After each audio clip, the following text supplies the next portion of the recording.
Oke, aku bikin harta cadangan.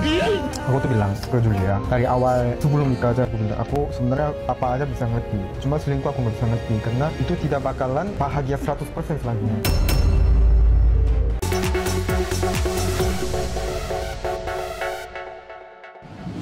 Kita sih berharap juga ya, biar ini tuh terang benderang gitu kasusnya. Dan buat dokter Camelia, ini juga jelas diuji banget ya kesabarannya. Harus nih setia menunggu Bang Amar bebas demi menuju ke pelaminan. Oke, good morning, selamat pagi pemirsa semuanya. Pagi hari ini saya, Natasha Jerobodia, kembali hadir di hadapan Anda. Tentunya untuk nge-spill ya cerita selebriti yang paling update, yang paling viral, dan paling hot. Dimana lagi kalau bukan di obrolan seputar selebriti. Next up ada nih ya yang lagi-lagi sangat mencuri perhatian daripada netizen semuanya ya. Tahu dong siapa lagi kalau bukan Jule alias Julia Prastini. Yang kemarin ini nih sempat heboh mengkhianati suaminya. Efeknya tidak main-main ya pemirsa. Sepi job. Waduh itu dia tuh ya rumah tangga goyang. Finansial pun juga ikutan goyah. Aduh gimana tuh ya, pasti kan pusing ya. Kita simak aja yuk langsung, ini dia selengkapnya.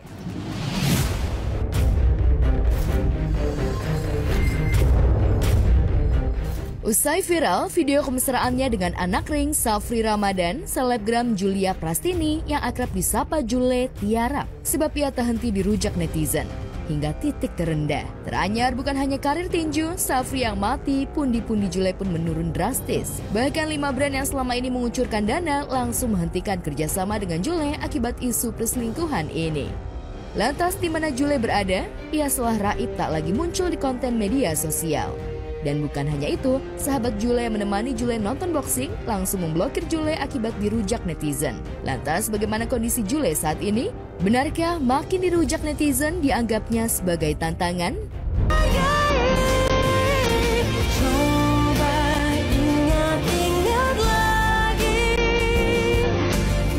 Selingkuh, apa yang bakal kamu lakuin juga sih? Semua harta kamu buat aku. Gak mau lah. Enggak, sebenarnya tuh gue bikin buat Dehun doang, terus Dehun bilang, kalau kamu selingkuh juga gitu ya. Oke, aku bikin harta cadangan. Aku tuh bilang ke Julia dari awal sebelum nikah aja, aku bilang aku sebenarnya apa aja bisa ngerti, cuma selingkuh aku nggak bisa ngerti karena itu tidak bakalan bahagia 100% selanjutnya. Bakal ngapain kalau misalnya mau jemilan ya, kalau selingkuh kamu bakal ngapain? Gak tau sih, mungkin awalnya bisa diam, bukan maksudnya nggak benar-benar diam. Sebaliknya, netizen seantero negeri ramai-ramai beri dukungan atau membela Nadehun suaminya. Apalagi Nadehun membuktikan diri jadi ayah siaga untuk 3 anaknya, anak hasil pernikahannya dengan Jule. Kian hari publik yang simpati pada Nadehun. Bahkan bunda tinggal nan jauh di Jerman pun menghujat Jule dan membela Nadehun. Walhasil rezeki 3 anak pun mengalir deras ke kantong Nadehun. Manusia-manusia gak punya cinta hidup biasanya. Mudanya aja begitu, gimana tuanya sanggup ninggalin anak ya kan demi lelaki. Kalau tadi katanya suaminya meninggal, oke lah ya, suaminya masih ada, ninggalin anaknya ini. Demi apa itu bunda? Demi lah. Orang-orang model begitu nggak ada cinta dalam hidup. Cinta cuma sesaat. Sementara itu, postingan teranyar Nisa Sabian saat berkunjung ke sebuah toko karpet kemudian berfoto dengan pemilik toko membuat heboh warganet. Bagaimana tidak, Nisa yang didampingi Ayus tampil santai, tetapi perubahan tubuh Nisa yang disebut-sebut hamil semakin terlihat. Bahkan siapapun mampu melihat dan yakin jika Nisa benar-benar hamil, lantaran perut Nisa terlihat membuncit. Hanya saja entah mengapa keduanya memilih bungkam.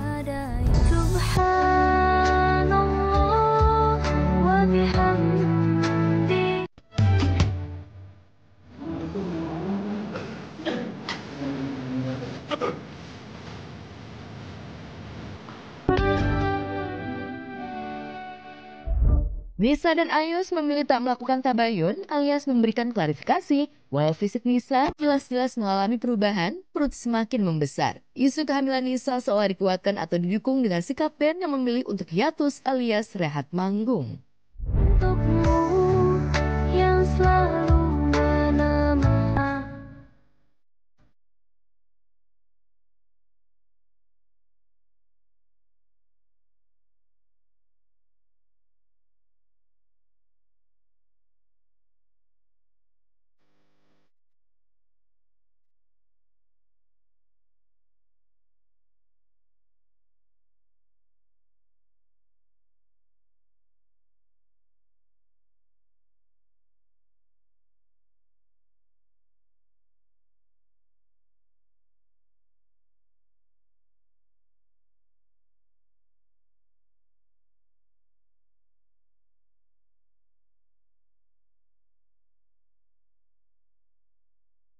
kalau ngedengar itu memang ya seperti itu ya. Tapi itu kan hanya pribadi. Itu rumah tangga mereka kan sudah pada tahu sebelumnya. Normal-normal aja. Dia banyak tek-tek lagu. Jadi nggak murung, dia orangnya tegar. Kepengen buru situasi ini supaya tenang kembali, berkumpul kembali.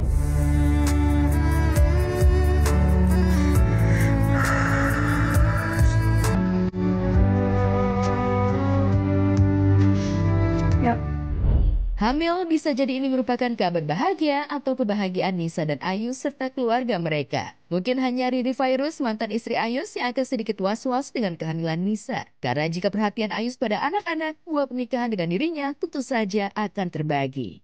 Tetap berjalan, masa lalu ya udah masa lalu. Sekarang tinggal fokus ke masa depan, ke diri aku sama ke anak-anak. Kalau dia mentalnya cukup. Jadi biar dilihatnya kecil tapi udah alhamdulillah. Ya sebagai orang tua siapa ya yang nggak menjadi pikiran, tapi ya apa boleh buat. Kalau memang ini harus terjadi umpamanya, kita harus bisa menghadapi segala sesuatu, menyikapi yang sabar, yang tenang gitu. Saya simpel aja, manusiawi. Saya masalah ini no comment ya, itu pribadi sifatnya. Ya kalau saya nggak mengambil metik hikmahnya aja, mudah-mudahan ini Allah akan lebih mengangkat derajat mereka. Anak saya maksudnya ya. Iya mungkin makin ke depan makin gelombangnya makin hebat kan begitu. Kalau dia bisa melawan dengan penuh sabar, tawakal, insya Allah.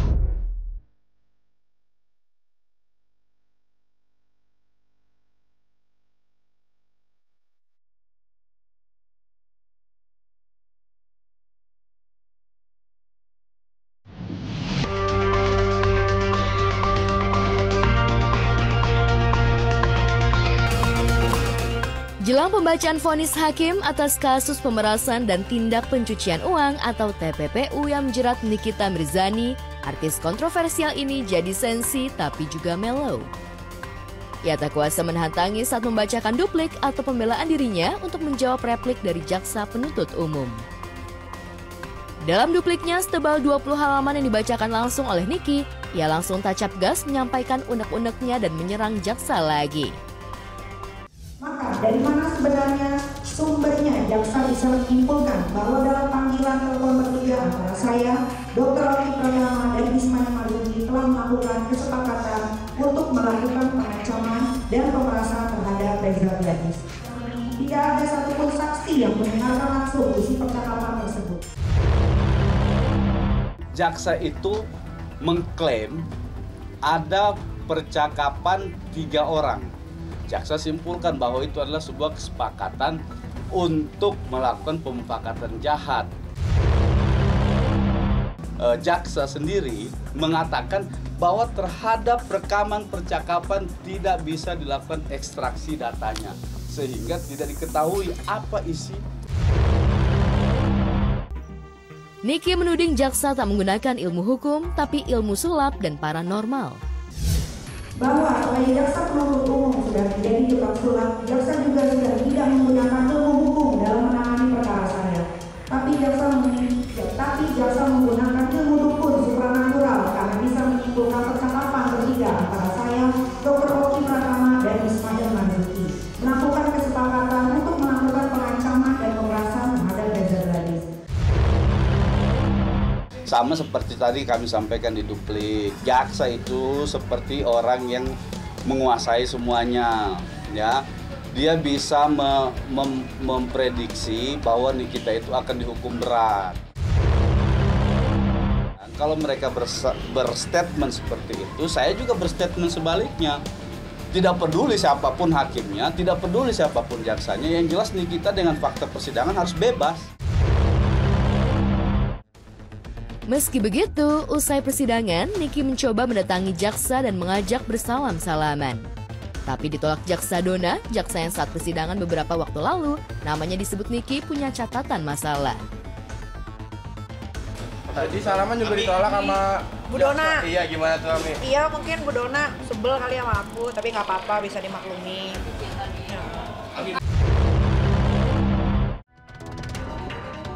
Lebih lanjut, Nikita juga memohon kepada majelis hakim agar menolak semua yang dituduhkan jaksa padanya. Sekedar informasi, jaksa dalam dupliknya tetap kekeh menuding Niki terbukti melakukan tindak pemerasan. Bersandiwara dalam setiap persidangan. Jaksa juga tegas menilai Niki yang berprofesi sebagai artis tidak punya kapasitas untuk mereview produk skincare. Usai sidang, Niki tak bisa membendung perasaan dan air matanya. Antara lega, cemas sekaligus khawatir. Karena setelah sidang kemarin, Niki tinggal menyisakan satu kali sidang, yakni putusan majelis hakim, yang akan dihelat 28 Oktober mendatang.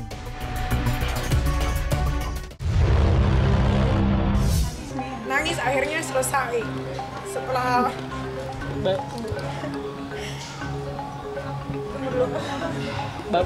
tanggal 28 ini hari yang saya nanti banget setelah kurang lebih 8 bulan. Bebas, dihukum ringan, akan mendekam 11 tahun di balik terali. Iya, menunggu lama sih ya, karena ditahan tuh bukan waktu yang sebentar gitu. 1 hari aja tuh udah kayak 1 minggu gitu kan. Jadi aku nggak punya harapan lain selain ke Bapak Hakim yang mulia. Semoga bijaksana dan bisa mengadili seadil-adilnya. Suara kian berat, air mata juga kian menggenang ketika bicara soal nasib anak-anak. Buah hati yang sudah 8 bulan ini tak bisa dielusnya. Kangen banget, pengen tidur di kamar sama-sama gitu. Ya mudah-mudahan tanggal 28 apa yang aku harapin, yang aku doa selama ini insya Allah terkabul sama Allah.